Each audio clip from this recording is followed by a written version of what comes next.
Assalamualaikum warahmatullahi wabarakatuh. Perkenalkan, nama saya Afifah Kusuma dengan NIM 55021 pada mata kuliah Strategi Pemasaran. Di sini saya akan menjelaskan ringkasan atau resume dari strategi distribusi sampai materi yang terakhir. Oke, jadi di sini saya untuk memenuhi UAS dari strategi pemasaran. Nah, untuk yang pertama, di sini saya akan menjelaskan itu saluran distribusi. Apa sih saluran distribusi? Saluran distribusi itu bagian dari saluran pemasaran yang berfungsi dalam membantu produsen menyalurkan hasil produksinya hingga ke konsumen. Jadi saya ambil contoh di sini itu, misalnya kita itu mendistribusikannya ke beberapa konsumen, jadi kayak penyalurannya gitu. Nah, di sini ada peran perantara dalam distribusi, ada dua peran perantara. Yang pertama ada merchant middleman. Itu apa sih? Jadi itu adalah perantara yang memiliki barang dengan membeli dari produsen untuk kemudian dijual kembali, seperti wholesaler atau yang disebut juga sebagai distributor, dan retail. Jadi kayak dia itu beli barang, jadi dia kayak semacam agen yang beli barang banyak besar dan dia itu beli barang untuk dibeli ke konsumen yang pengecer. Kedua, di sini ada agent middleman atau broker. Di sini yang dimaksud adalah perantaranya hanya mencarikan pembeli, menegosiasikan, dan melakukan transaksi atas nama produsen. Jadi dia tuh tidak memiliki barang yang dinegosiasikan kayak broker real estate dan sales agent. Jadi dia tuh kayak perantara antara konsumen dengan si produsen ini. Nah, di sini ada tugas pokok perantara apa aja sih? Nah, yang pertama itu accumulating. Nah, di sini accumulating ini dia itu mengumpulkan barang dari berbagai produsen. Kemudian yang kedua ada bulk breaking. Yang dimaksud di sini yaitu membagi produk berbagai produsen ke dalam kuantitas yang lebih kecil sesuai dengan yang dibutuhkan atau yang diminta konsumen. Jadi dia tuh kayak nyari beberapa produsen yang yang minta konsumennya buat dalam jumlah kecil. Kemudian selanjutnya ada sorting. Nah, sorting ini kayak membagi atau mengelompokkan masing-masing kuantitas yang lebih kecil ke dalam lini produk yang homogen dengan spesifikasi dan tingkat-tingkat kualitas tertentu. Nah, kemudian ada assorting. Nih, assorting itu dia menjual berbagai macam lini produk secara bersama-sama. Jadi ini tuh kayak semakin besar bisnis perantara, makin banyak, maka makin banyak pula jumlah lini produk, jumlah variasi produk atau merek pada masing-masing lini produk. Pelompokan ini di produk berdasarkan kegunaannya. Terus selanjutnya, nah di sini saluran distribusi itu fungsinya kan menyalurkan barang dari produsen ke konsumen.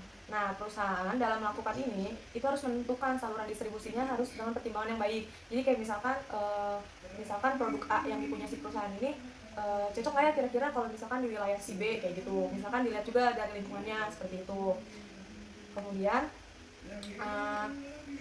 di sini fungsi-fungsi dalam saluran distribusi menurut Kotler dan Armstrong ada beberapa saya sebutkan. Yang pertama itu ada informasi, jadi kayak ngumpulin informasinya, apakah itu sesuai atau tidak. Kemudian melakukan promosi di wilayah yang didistribusikan tersebut. Kemudian melakukan negosiasi ini mencapai harga yang sesuai deal to deal. Kemudian pemesanan, setelah melakukan negosiasi harga, kemudian melakukan pemesanan, kemudian pembiayaan.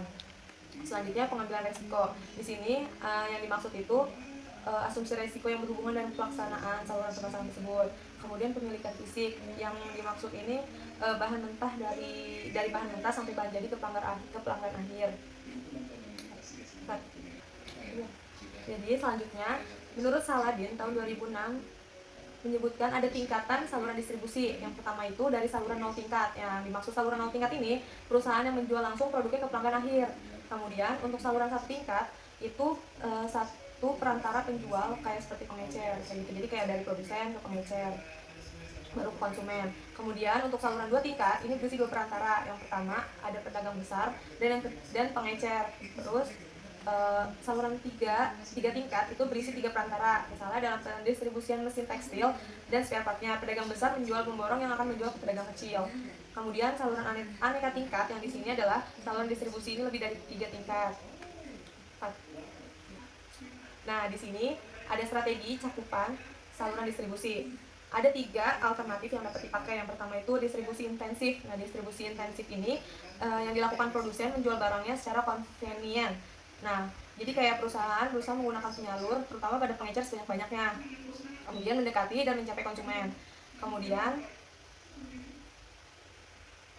Di sini ada distribusi selektif. Nah, distribusi selektif ini dia tuh berusaha memilih suatu jumlah pedagang besar atau pengecer terbatas dalam suatu daerah geografis. Misalnya kayak misalkan kayak di daerah Serang cuma ada satu kayak gitu, atau cuma ada dua. Kemudian di sini ada distribusi eksklusif. Nah, distribusi eksklusif ini perusahaan itu hanya menggunakan satu pedagang besar atau pengecer dalam daerah pasar tertentu. Jadi jaraknya tuh berjauh-jauhan gitu dalam satu dalam satu cabang kayak gitu. Jadi kayak misalkan di Tangerang cuma ada dua, entah satu. Kemudian di daerah lainnya cuma ada satu kayak gitu. Selanjutnya di sini saya akan menjelaskan bauran promosi yang terdiri dari periklanan, promosi penjualan, kemudian hubungan masyarakat, penjualan personal, dan pemasaran langsung. Nah, di sini komunikasi pemasaran terintegrasi yaitu mengintegrasikan atau mengkoordinasikan berbagai saluran komunikasi perusahaan untuk menghantarkan pesan yang jelas, konsisten, dan menarik tentang organisasi dan produknya. Kemudian dari pandangan proses komunikasi itu komunikasi pemasaran itu memfokuskan pada kesadaran sehingga pada kesadaran citra atau tujuan referensi dalam pasar sasaran.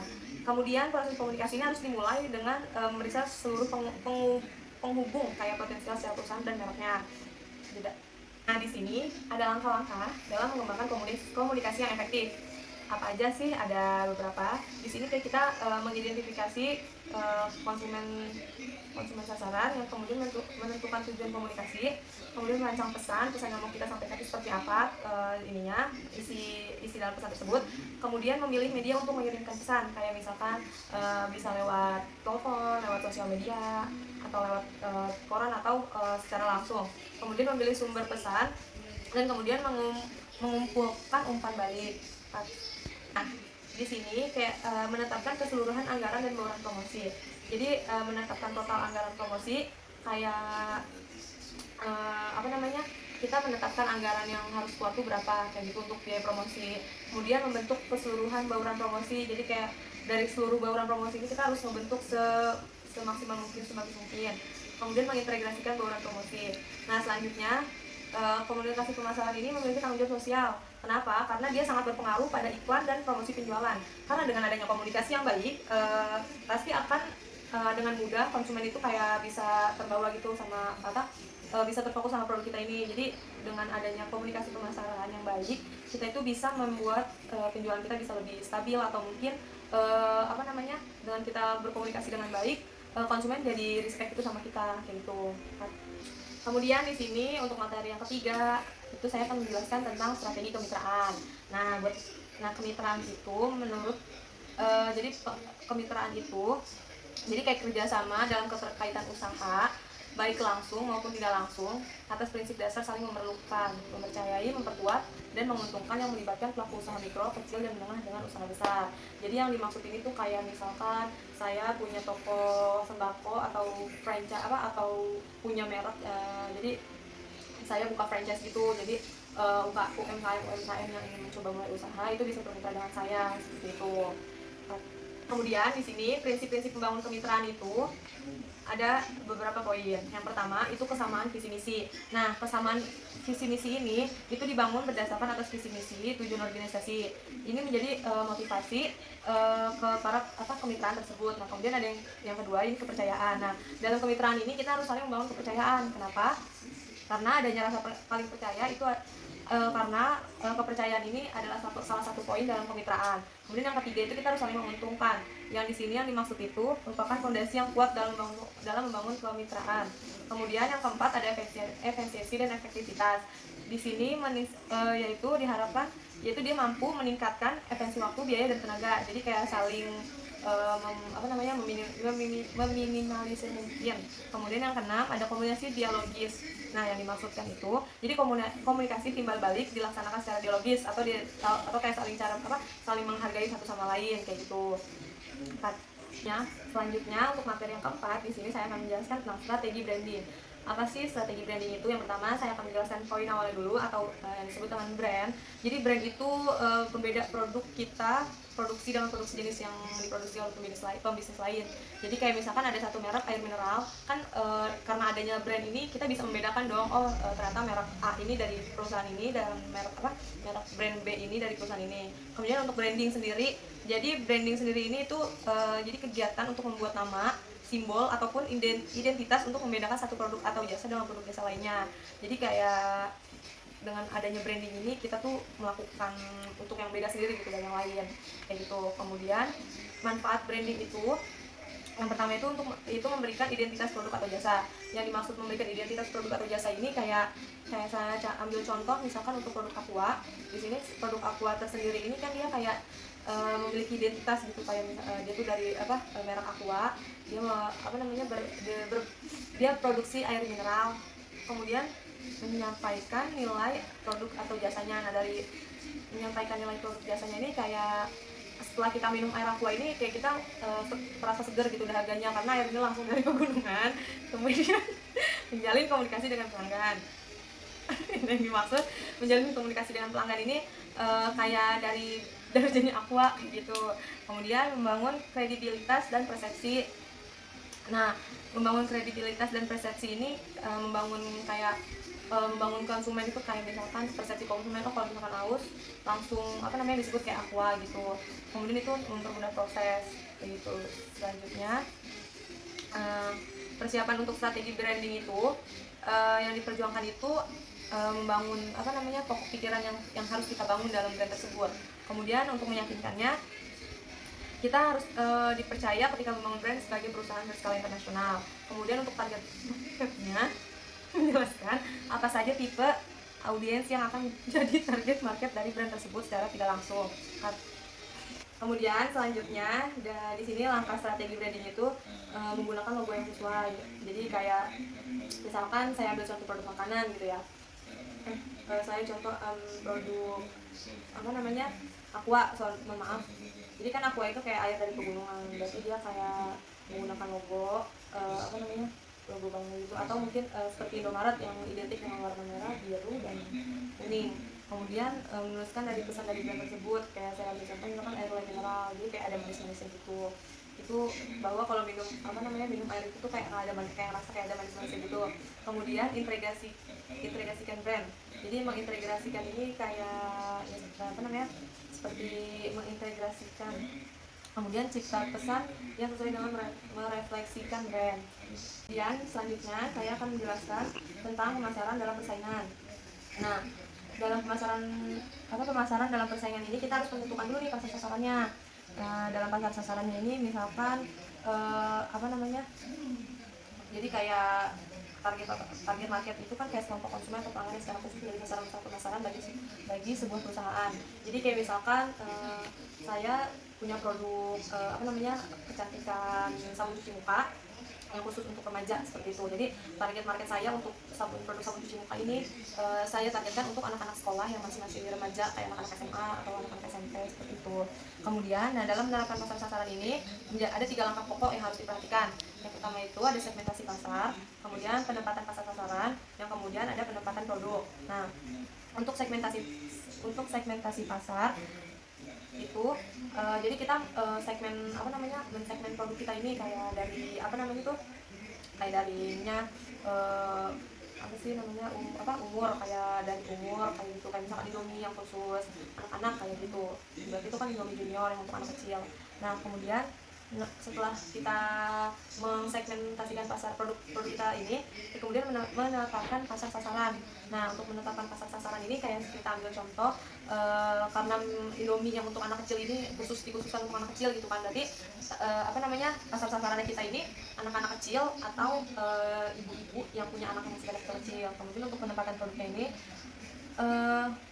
di sini berdasarkan penempatan produknya ini kayak produk dalam persaingan dan menetapkan bauran pemasaran terperinci.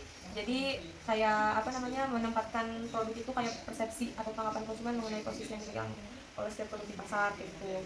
Kemudian melakukan bauran pemasaran. Nah, di sini bauran pemasaran, keempat unsur atau variabel bauran pemasaran dalam marketing mix atau yang disebut dengan 4PS bagi berikut. Yang pertama itu ada strategi produk, yang kedua strategi harga, yang ketiga ada strategi penyaluran atau distribusi, yang keempat ada strategi promosi. Nah, untuk produk ini kita bisa memilih produk yang unggul dibandingkan inovasi yang terbaru dibandingkan yang lain seperti itu. Kemudian untuk harga, kita misalkan produk Indomie ini memiliki harga cukup saya membuat produk semacam Indomie ini gitu dengan harga yang yang lebih murah dibanding harga Indomie, kan harga Indomie itu sekarang lebih mahal ya.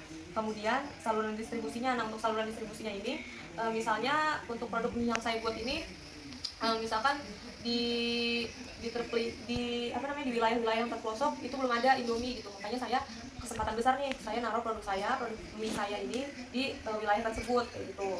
Nah, kemudian untuk promosi, nah di sini saya melakukan promosi kayak memberikan harga harga promotion selama beberapa bulan supaya konsumen tuh penasaran atau mungkin karena membelinya karena murah seperti itu. Nah, kemudian yang di sini ada faktor-faktor yang mempengaruhi strategi pemasaran, yang itu ada lingkungan mikro perusahaan, yang secara kita udah tahu ya lingkungan mikro itu lingkungan kecil.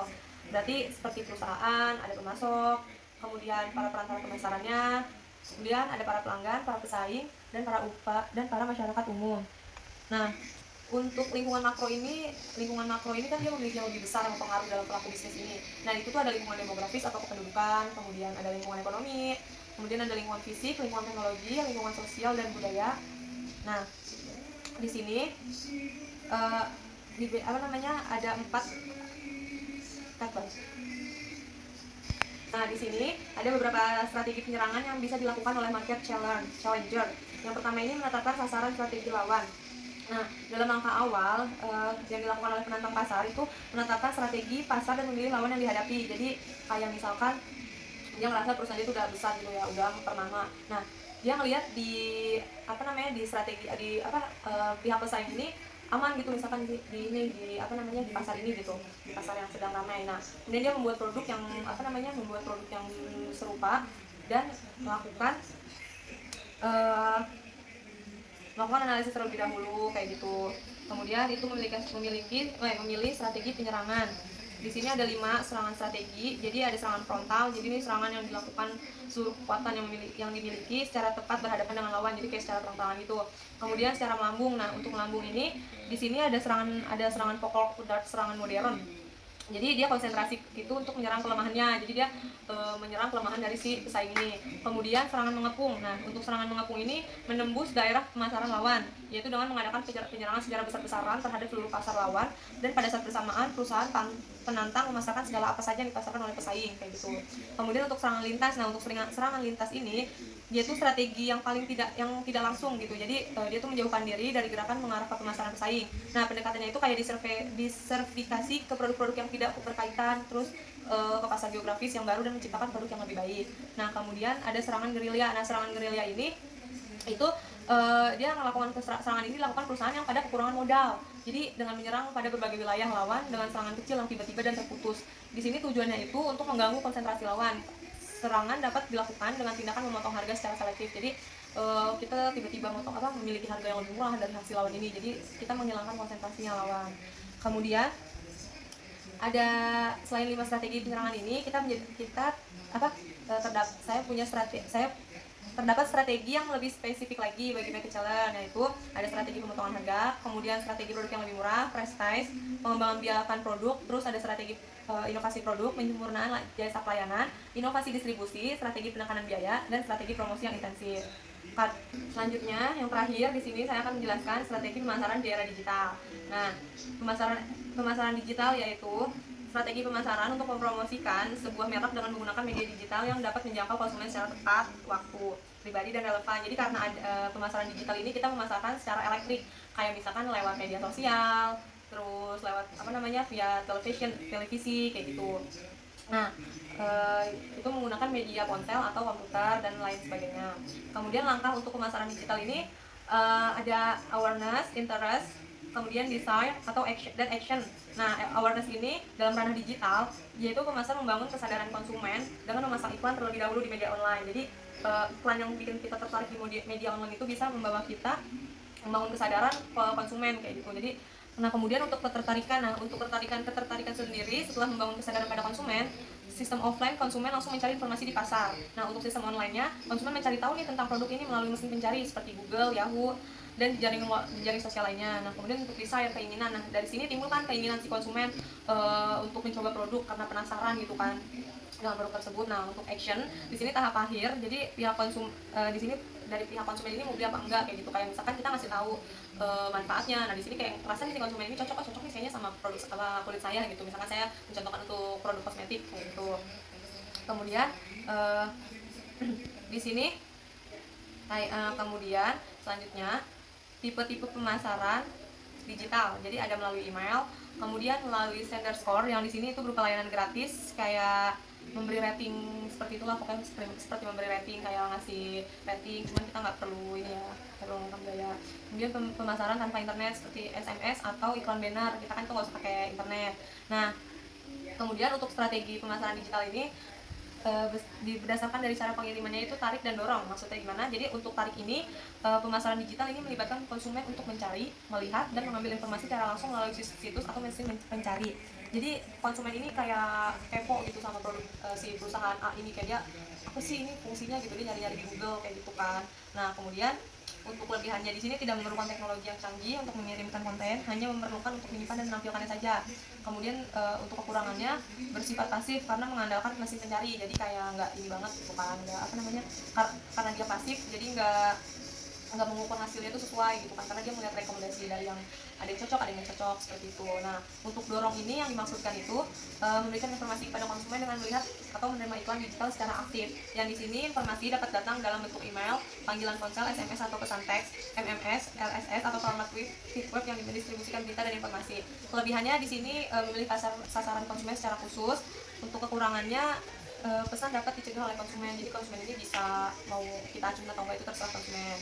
Nah, manfaatnya pemasaran melalui media digital ini banyak banget. Yang pertama itu kita menghubungkan usaha yang dimiliki ini dengan konsumen internet. Apalagi konsumen internet ini luas banget secara luas banget. Yang apa namanya? Yang ada di luar kota pun bisa terjangkau karena adanya pemasaran digital ini kayak gitu. Kemudian menghasilkan penjualan lebih tinggi melalui digital marketing ini. Kenapa? Karena itu yang tadi saya bilang, Kartbal. Yang kedua, di sini menghasilkan penjualan yang tinggi, tadi saya bilang kan. Jadi karena jangkauannya sangat luas. Jadi misalkan si toko ini ada di Jakarta, karena adanya digital marketing ini, dari Kalimantan, dari Jawa Timur, Jawa Tengah itu bisa mengakses atau membeli produk ini melalui digital marketing ini dan melakukannya lewat pengiriman ekspedisi. Kemudian membuat lebih hemat pemasaran karena di sini mengeluarkan laporan yang menunjukkan bagaimana pengusaha kecil ini sudah mendapatkan banyak keuntungan dari pemasaran digital ini. Contohnya kayak mereka lebih efisiensi dalam biaya, jadi nggak usah perlu buka toko offline gitu kan yang harus biaya listrik, biaya online-nya. Kemudian mengaktifkan layanan pelanggan real time pemasaran, yaitu menawarkan adanya mekanisme respon konsumen atau pelanggan yang real time.